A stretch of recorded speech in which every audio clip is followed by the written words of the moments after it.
अम, मेरी पैदाइशी रांची जो झारखंड की राजधानी अभी है, परंतु पहले बिहार था। और बिहार में रांची डिस्ट्रिक्ट बहुत बड़ा सा डिस्ट्रिक्ट था तब। तो वहाँ वहाँ मेरी पैदाइशी और वहाँ मेरे क्लास 10वीं क्लास तक की शिक्षा रही। परंतु मेरे पिताजी का गांव झारखंड और छत्तीसगढ़ के एकदम बॉर्डर पर है, जो पहले एमपी और बिहार का बॉर्डर हुआ करता था।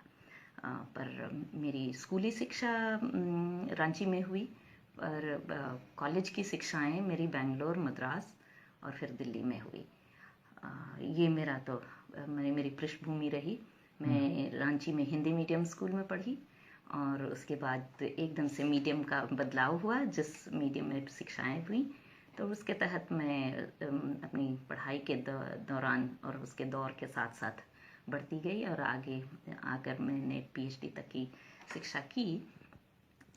तो ये तो मेरा शिक्षा से संबंधित और मेरी पृष्ठभूमि रही।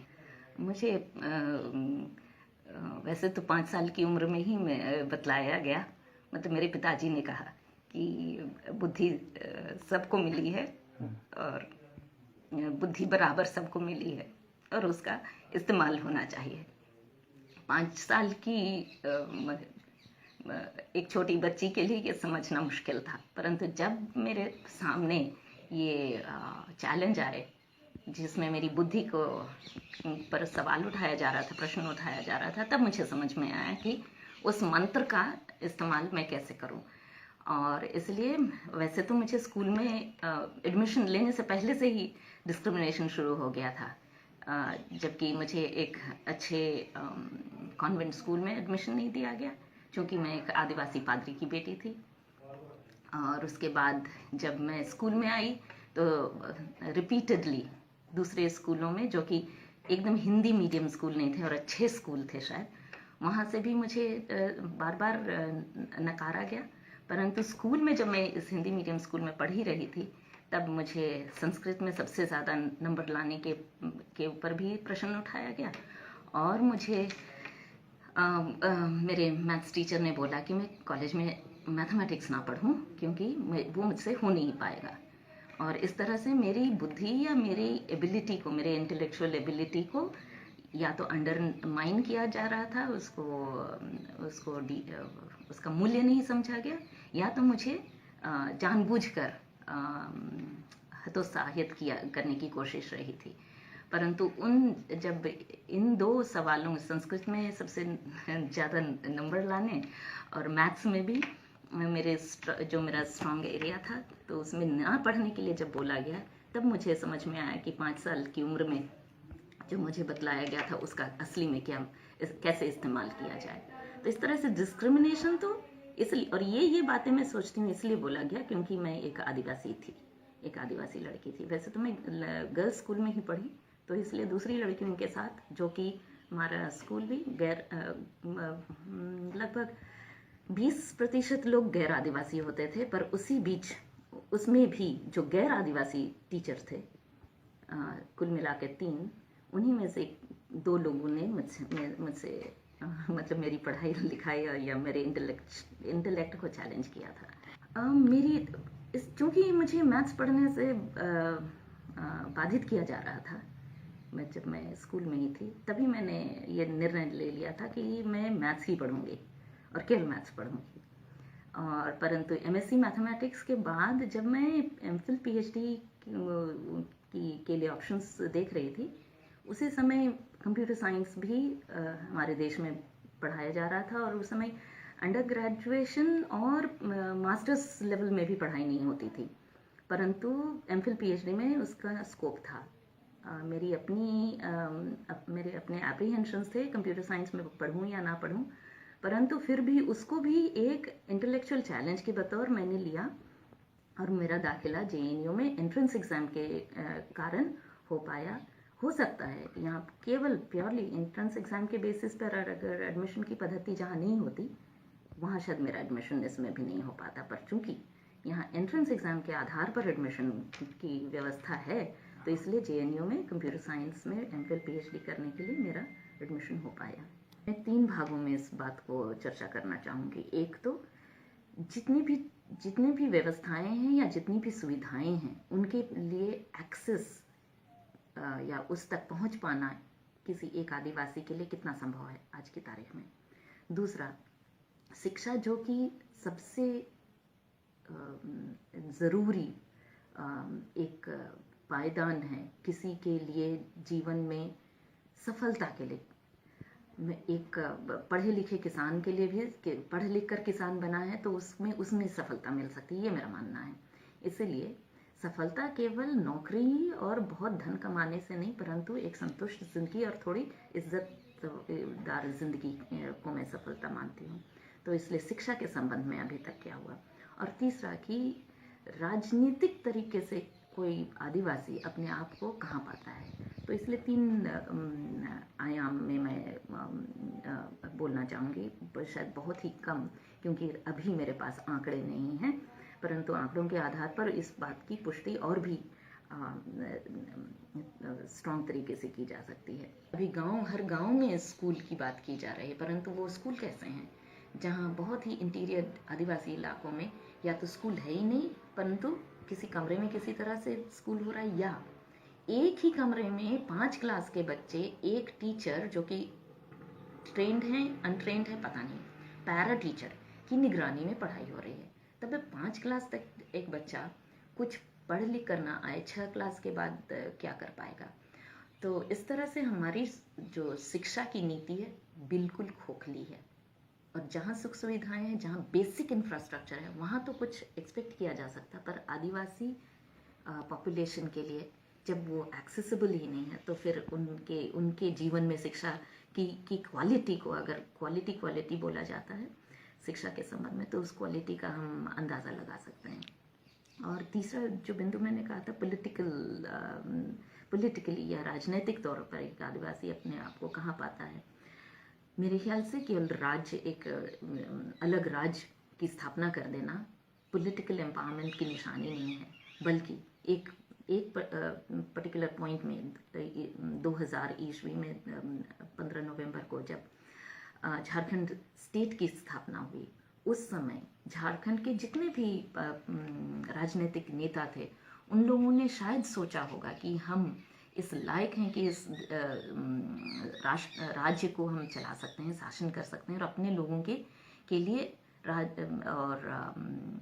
आदिवासियों को आदिवासी लोगों के द्वारा शासित की जाने वाली एक मॉडल राज्य की स्थापना हो रही है। पर नहीं, हमारी जितने भी हमारी पॉलिटिकल स्ट्रेंथ या राजनीतिक ताकत का शायद उस समय गलत एस्टिमेशन किया गया, या सही एस्टिमेशन था परंतु उनको खोखली करने वाली नीतियां और भी ज़्यादा प्रबल थीं। और इसलिए राजनीतिक तौर पर आज की तारीख में जितने भी काम हो रहे हैं, विशेष करके झारखंड प्रदेश में, झारखंड राज्य में, वो आदिवासियों के अहित के लिए ही हो रही हैं। जैसे लैंड एक्विजिशन की बात को देखिए, और उस पर बहुत ही ज़्यादा अभी चर्चाएं हुई हैं, और अब तो ये हो गया है कि वो हमारे प्रदेश के तंत्र को इस्तेमाल करके लैंड ग्रैबिंग हो रहा है। तो इस तरह से अब जो राजनीतिक या एडमिनिस्ट्रेटिव ऑप्शन था एम्पावरमेंट का, उसको भी खोखला करके उसी को इस्तेमाल किया जा रहा है आदिवासियों के विरोध में। माइन के मामले में तो शायद मेरे पास आर्गुमेंट कम है, क्योंकि माइनिंग बहुत ज़रूरी है देश के हित के लिए। वहाँ लोकल हित का तो उसमें कोई ये नहीं आता, जबकि वहाँ प्रोसेसेस हैं कि ग्राम पंचायत को अग्री करना चाहिए, ग्राम सभा के लेवल में, ग्राम पंचायत नहीं, ग्राम सभा के लेवल में ये अंडरस्टैंडिंग होनी चाहिए कि ग्राम सभा परमिशन देती है उस काम के लिए, ज़मीन को एक्वायर करने के लिए, और उसमें अपने सारे शर्तें रख सकती है, परंतु ग्राम सभा को या तो बाईपास किया जाता है जहाँ स्ट्रॉन्ग ग्राम सभा है, या तो उसको खरीद लिया जाता है। खान के मामले में तो है, खनिज जहाँ पर है वहीं पर खोदना पड़ेगा, उसका मतलब जितने भी तरीके हैं माइनिंग के उसी तरीके से निकलेंगे, इसलिए मेरे पास उसके लिए उतना दलील नहीं है। परंतु दूसरा जो इंडस्ट्री के लिए, इंडस्ट्री को कहाँ पर बिठाया जाए, उसके लिए ना तो केंद्र सरकार के पास और ना तो राज्य सरकार के पास कोई अच्छी नीति है कि इंडस्ट्री कैसी जगह पर बैठाई जाए। या धान के खेत की जगह पे बैठानी जरूरी है इंडस्ट्री को, जहाँ से किसान जो और या आदिवासी, कोई भी किसान या फिर आदिवासी किसान हमारे मामले में, जहाँ उनकी खेती हो, जहाँ से उनकी जीविका है, जहाँ वो अपना सब कुछ करता है, वहाँ अपना समय देता है, अपना काम वहाँ करता है और अपनी कमाई वहाँ से निकलती है, उसी धान के खेत में इंडस्ट्री लगाना जरूरी है क्या? ऐसी परती जमीन नहीं है पूरे झारखंड में जहाँ की इंडस्ट्री लगाया जाए? क्योंकि अगर परती जगह पर जाएंगे तो वहाँ रोड का इंफ्रास्ट्रक्चर बनाना होगा। ये सब कमिटमेंट तो इंडस्ट्री देने रही है। और इसलिए सरकार के हमारे झारखंड के प्रदेश की सरकार, मैं बोलूँगी, के पास एक ऐसी नीति होनी चाहिए कि कैसी जगह पर इंडस्ट्री लगाया जाए। क्योंकि बेसिकली मैं भी डेवलपमेंट के अगेंस्ट नहीं हूँ, पर development at what cost? Development के लिए या विकास के लिए कौन सी कीमत चुकानी पड़ रही है, इसका अगर उत्तर दे दिया जाए तब डेवलपमेंट या विकास के लिए रास्ता बनाया जाए। तीसरा कि इंस्टीट्यूशंस के भी मामले में यही है, जहाँ पर अच्छी खेती होती है, जिन जगहों में जो परती जगह है वहाँ पर क्यों नहीं किया जाता? शहर के बीच में क्यों नहीं किया जा सकता? शहर के बाहर में ही क्योंकि शहर के बीच में जगह नहीं है, शहर के बाहर किया जाता है जहाँ की धान के खेत है। आप रांची शहर से निकल के देखिए, आपको 2 किलोमीटर के बाद ऐसे धान के खेत अभी पके हुए फसल दिखाई देगी जिसपे लोगों को पैर से चलने की इच्छा ना हो। ऐसी जगह पर इंडस्ट्री और इंस्टीट्यूशन बनाया जाए, ये किस तरह का मानवीय तरीका है कि विकास के नाम पर लोगों को उनके ना बेरोजगार से बेदखल किया जा रहा है, उनकी ज़मीन से बेदखल किया जा रहा है, क्योंकि आदिवासी की परिभाषा ज़मीन से है। और इसलिए मुझे लगता है ये एक कॉन्स्पिरेसी है कि आदिवासी को गैर आदिवासी बना सकना अगर है इस देश में तो उसको ज़मीन से बेदखल। मैं पूछना चाहूँगी कि अगर इस देश में किसी भी व्यक्ति को ये अधिकार है कि वह अपनी मातृभाषा, अपने धर्म और अपनी जो पहचान है, जातीय पहचान है, उसको दंभ से, बहुत घमंड से असर्ट कर सकते हैं, तो यही हक आदिवासी को क्यों नहीं दिया जाता है?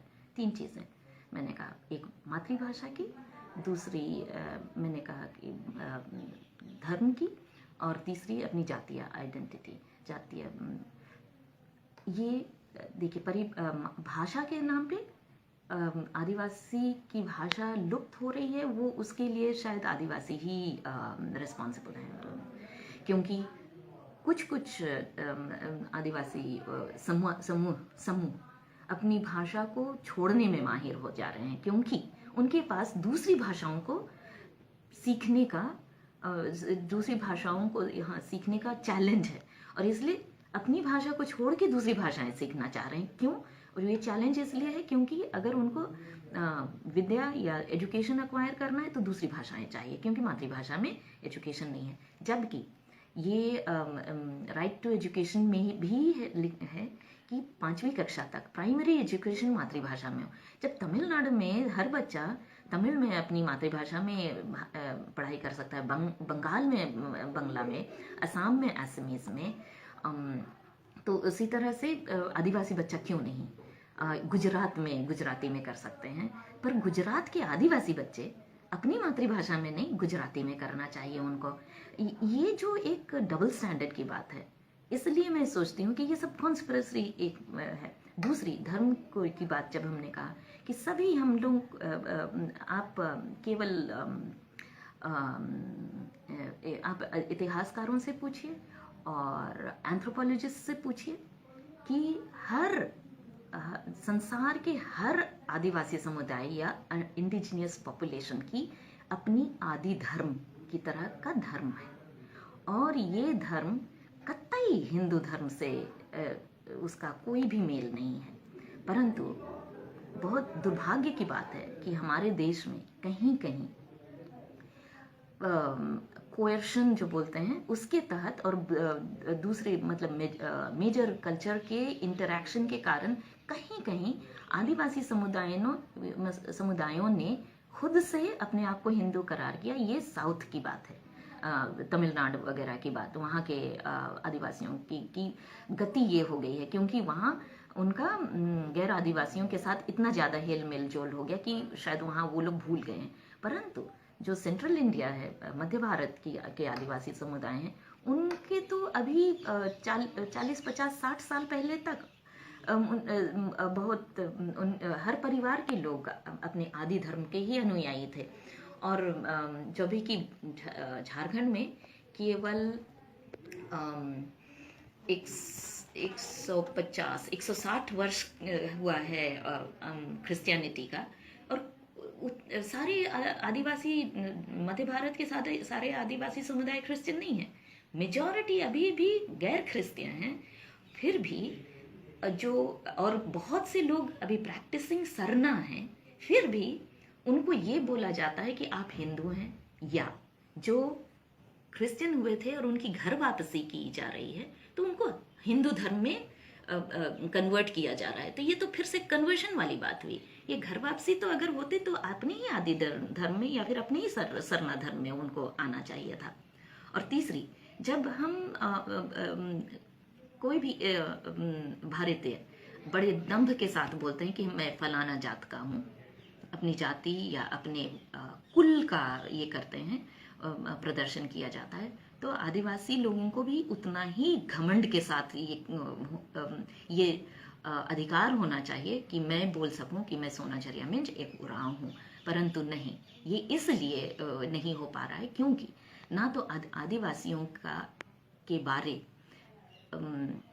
एडिक्वेट इंफॉर्मेशन पुस्तकों में है, एजुकेशन करिकुलम में है, बच्चे पढ़ते नहीं। एक बिरसा मुंडा के बारे थोड़ा सा आधे पेज की चर्चा ही होगी, तो कैसे बिरसा मुंडा के प्रति घमंड हो बच्चों को, आदिवासी बच्चों को या दूसरों के प्रति। इस तरह से हमारे आप बिरसा मुंडा के ही कॉन्टेम्प्रेरी रहे थे एक खासी फ्रीडम फाइटर, उनकी तो चर्चा ही नहीं है। परंतु आप किसी खासी से जाकर पूछ कर देखिए, वो बतला सकते हैं। पर तो इस तरह से हिस्ट्री में या हिस्टोरिकली आदिवासियों के अस्तित्व को किनारे रख के, मार्जिन के भी बाहर रख के, उनको उनके अस्तित्व के लिए शर्म महसूस करने की जो नीति रही है, उसी को मैं कॉन्स्पिरेसी बोल रही हूँ। एक तो ये है कि आदिवासी सोल्यूशन का एक रास्ता ये हो सकता है कि जैसा हमने पहले भी कहा कि पाठ्यक्रमों में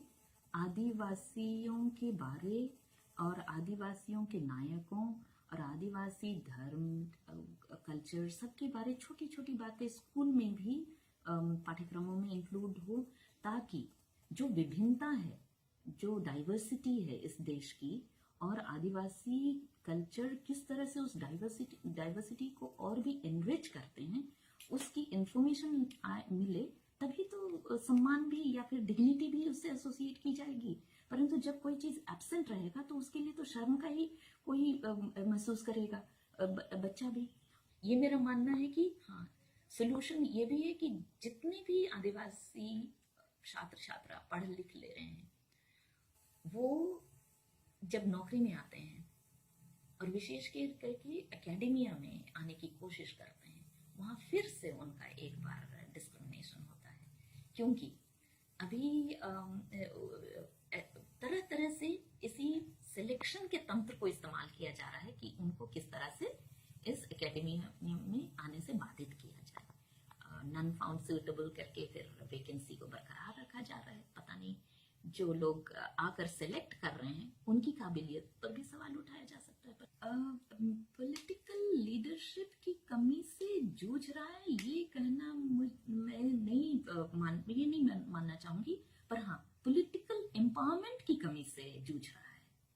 मेरा कहने का तात्पर्य ये है, हमारे लिए कॉन्स्टिट्यूशनल प्रोविजंस के तहत बहुत सी कमेटियां बनाई गई हैं, बहुत सी ये प्रशासनिक